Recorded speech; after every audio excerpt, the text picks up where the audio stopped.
Yang Mulia, terima kasih atas kesempatannya dan waktu yang diberikan kepada kami untuk menyampaikan beberapa hal dalam nota pembelaan ini. Saya berharap diberi keringanan atas putusan terhadap kami dengan memohon agar Yang Mulia agar mempertimbangkan lama rehabilitasi yang sudah kami jalankan selama kurang lebih 5 bulan, di mana saya pribadi mendapatkan banyak pelajaran tentang bagaimana saya hidup lebih sehat dengan melakukan komunikasi dengan baik, dapat mengelola emosi saya dengan cara sehat, dan juga pelajaran dari segi religi yang dapat mengelola emosi saya, dan juga pelajaran dari segi religi yang membuat saya kini dapat lebih berserah kepada Allah. Karena sekarang saya yakin di balik semua kejadian ini Allah mempunyai rencana yang indah buat saya, dan bahkan di saat ini saya bisa merasakan kasih-Nya yang luar biasa. Saya juga berharap Yang Mulia mempertimbangkan hasil dari pemeriksaan psikiater di rehabilitasi saya yang menyatakan bahwa saya sudah pulih dan siap untuk kembali lagi ke masyarakat.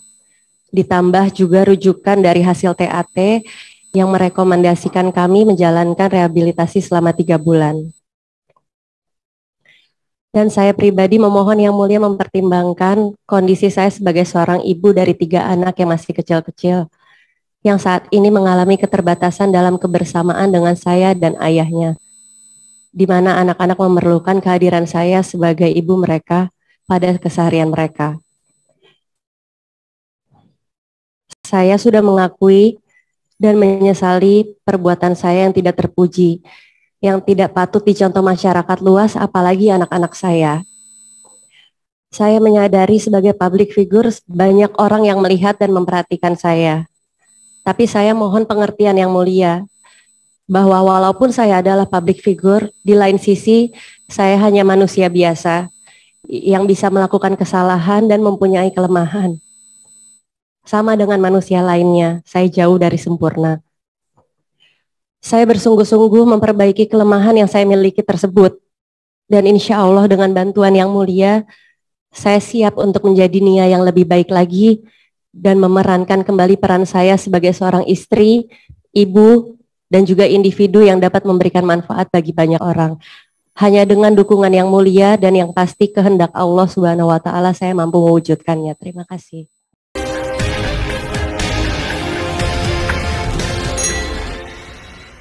Terima kasih Yang Mulia. Saya akan menyampaikan beberapa hal dari nota pembelaan saya. Sebelumnya saya ingin menyampaikan terima kasih bagi semua pihak, baik majelis hakim yang sudah memberikan kesempatan bagi kami untuk membela diri kami, jaksa penuntut umum, penasihat hukum yang senantiasa membantu memberikan pencerahan bagi kami dari segi hukum, dan juga teman-teman media yang dari awal persidangan sudah memberitakan dengan tanpa melebih-lebihkan maupun mengurangi fakta yang terjadi dalam ruangan persidangan ini.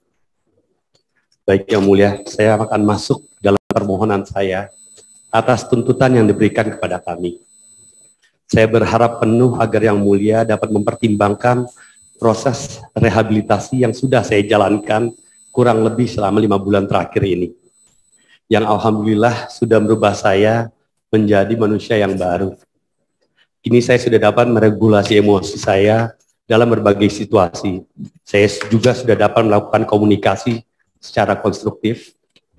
Dan dari segala pelajaran yang saya dapat selama rehabilitasi ini, kini saya dapat berfungsi sebagai seorang suami yang bukan hanya mampu hadir secara jasmani, tetapi yang lebih penting lagi yaitu memenuhi kebutuhan emosional dari istri saya.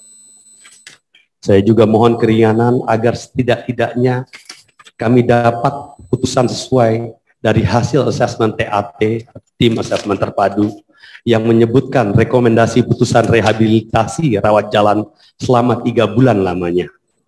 Mengingat juga hasil pemeriksaan dari psikiater kami, dari Dr. Yuniar Kuku Kesuma, saya dinyatakan telah pulih dari ketergantungan narkotika dan saya dapat kembali bersosialisasi ke masyarakat. Juga mohon pertimbangan Yang Mulia, mengingat saya adalah seorang ayah dan juga pimpinan dari berbagai perusahaan. Ya. Saya perlu untuk mencari nafkah untuk menghidupi keluarga kecil saya dan kembali memimpin beberapa perusahaan yang sudah terbengkalai, dan sudah cukup lama kami mempunyai jarak dengan anak-anak kami dan hanya dapat melempar sayang melalui alat komunikasi yang juga sangat terbatas saat ini. Tidak lupa saya juga mengucapkan terima kasih atas tuntutan jaksa yang membukakan mata saya bahwa sebagai orang yang dikenal, ya, saya harus berusaha 2 kali lipat dari orang biasa, karena banyak mata orang, ya, yang memandang dan mencontoh saya dengan apa yang saya lakukan selama ini. Saya bersungguh-sungguh memperbaiki dan terus akan meningkatkan potensi positif dari diri saya. Saya akan bisa melakukan ini tentu dengan bantuan dan dukungan yang mulia, serta dan pasti atas kehendak Allah Subhanahu wa Ta'ala. Saya berjanji akan menggunakan kesempatan yang diberikan terhadap saya ini untuk dapat menjalankan fungsi saya sebagai seorang individu, sebagai seorang ayah yang insya Allah dapat memberikan manfaat bagi banyak orang dan lebih luas lagi. Amin. Demikian yang mulia. Terima kasih. Wassalamualaikum warahmatullahi wabarakatuh. Di hadapan sidang yang mulia ini, perkenankan kami penasihat hukum para terdakwa menyampaikan nota pembelaan terhadap klien kami, 1. Zen Vivanto, 2. Ramadhania Ardiansyah Bakri, 3. Anindra Ardiansyah Bakri, dengan identitas sebagaimana disebutkan dalam nota pembelaan ini. Bab 1, pendahuluan. Majelis Hakim yang kami muliakan, rekan penuntut umum yang kami hormati, serta hadirin sidang yang kami hormati. Alhamdulillah pada pagi hari ini kami penasihat hukum diberi kesempatan untuk membacakan pledoi dalam keadaan sehat. Semoga Allah senantiasa menuntun kita ke jalannya. Pada kesempatan yang baik ini kami mengucapkan terima kasih kepada Yang Mulia yang telah memimpin persidangan dengan arif dan bijaksana. Dan juga kami terima kasih kepada rekan kami penuntut umum yang telah melaksanakan tugasnya secara profesional. Dalam pendahuluan ini ada hal penting yang ingin kami sampaikan terkait dengan tuntutan penuntut umum agar klien kami menjalani rehabilitasi. Bagi kami ini sudah tepat, adil, dan wajar secara hukum, karena sesungguhnya di depan persidangan ini dapat dibuktikan bahwa para terdakwa klien kami adalah selaku korban penyalahgunaan narkotika, sehingga wajib bagi mereka untuk direhabilitasi sebagaimana ketentuan pasal 54 Undang-Undang Narkotika dan pasal 4 huruf D tentang tujuan dibentuknya Undang-Undang Narkotika, yaitu terjamin atau menjamin dilaksanakannya rehabilitasi bagi pengguna atau penyalahguna. Namun demikian, bagi kami penasihat hukum, melihat memandang tuntutan penuntut umum untuk 12 bulan menjalani rehabilitasi bagi terdakwa, bagi kami sangat berat dan tidak mendasar secara hukum, bahkan bertentangan dengan dokumen negara yang menjadi dasar penuntut umum dalam mendakwa serta menuntut para terdakwa, yakni dokumen yang diterbitkan oleh BNN Provinsi DKI Jakarta untuk masing-masing diri para terdakwa, yaitu berita acara pelaksanaan asesmen yang dilakukan oleh tim asesmen terpadu BNN Provinsi DKI Jakarta pada tanggal 29 September 2020, yang mana ada rekomendasinya di tanggal 7 Oktober 2021, yang isi rekomendasinya adalah bahwa ketiga terdakwa direkomendasikan untuk menjalani rehabilitasi rawat jalan selama 3 bulan lamanya sejak tanggal 7 Oktober 2021.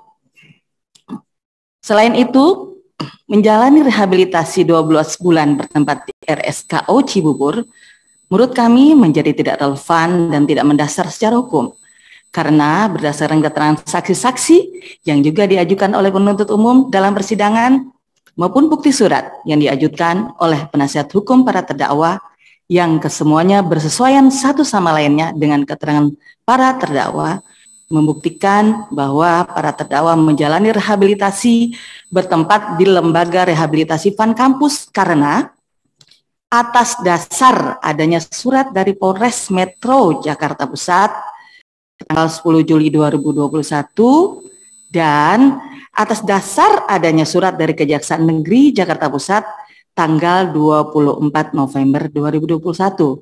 Artinya pihak penuntut umum mengajukan surat tersebut kepada kampus, serta diperkuat dengan adanya surat penjelasan rekomendasi rehabilitasi yang ditandatangani oleh Dr. Anda Riza Sarasvita, psikolog selaku Deputi Rehabilitasi BNN tanggal 12 Juli 2021.